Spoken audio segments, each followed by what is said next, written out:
Hello friends, আসসালামু আলাইকুম। Welcome back to my channel Lima's recipe. আজকে অনেক দিন থেকে ব্যস্ততার কারণে আপনাদের সামনে প্রতিনিয়ত ভিডিও উপস্থাপন করতে পারছি না, তো আজকে ব্লগ আকারে আপনাদের সামনে একটা ভিডিও উপস্থাপন করেছি।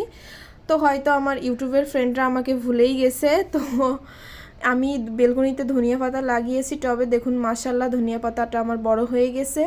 এদিকে আমরা কয়েকজন ভাবি মিলে একটা ঘরোয়াভাবে একটা পিকনিক করেছি, তো সেটার কিছুটা ফুটেজ আপনাদের সামনে শেয়ার করলাম। তাছাড়া আমার ইউটিউবের ফ্রেন্ডসরা হয়তো আমাকে ভুলেই গেছে, আমি ভিডিও আপলোড করি না। তো বন্ধুরা, আপনাদের সবার উদ্দেশ্যে একটা কথা বলি, যারা ইউটিউবের প্ল্যাটফর্মে এসেছেন কিছু আসলে নিজেকে প্রতিষ্ঠিত করার আশায়, তারা অবশ্যই প্রতিনিয়ত ভিডিও আপলোড করবেন। আমার মতো এই ভুল কেউ করবেন না, কারণ ভিডিও প্রতিনিয়ত আপলোড না করলে আপনার চ্যানেলটা আস্তে আস্তে একদমই ড্যামেজ হয়ে যাবে এবং এক সময় এমন অবস্থা হবে যে একটাও ভিউ হবে না।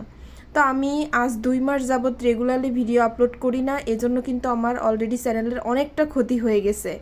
তো আমার চ্যানেলের ইমপ্রেশন কিন্তু অনেক কমে গেছে এবং ভিডিও ছাড়লে কিন্তু 10-12টার বেশি ভিউজ হচ্ছে না। তো আপনাদের সবার কাছে একটাই রিকোয়েস্ট, আপনারা অবশ্যই প্রতিনিয়ত ভিডিও আপলোড করার চেষ্টা করবেন এবং তাহলে কিন্তু চ্যানেলের অ্যাথলেটিক্সটাও ঠিক থাকবে আর আপনারা কিন্তু আপনাদের লক্ষ্যে ঠিকই পৌঁছাতে পারবেন। তো যদি আমার ভিডিওটি ভালো লেগে থাকে তাহলে অবশ্যই লাইক কমেন্ট শেয়ার করে আমার সাথে থাকবেন।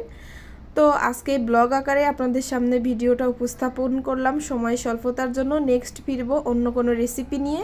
তা সবাই ধন্যবাদ, সবাইকে ভালো থাকবেন। আজ এ পর্যন্তই, ফিরব নতুন কোনো ভিডিও নিয়ে। অবশ্যই নতুন রেসিপি পেতে অবশ্যই চোখ রাখুন লিমাস রেসিপিতে।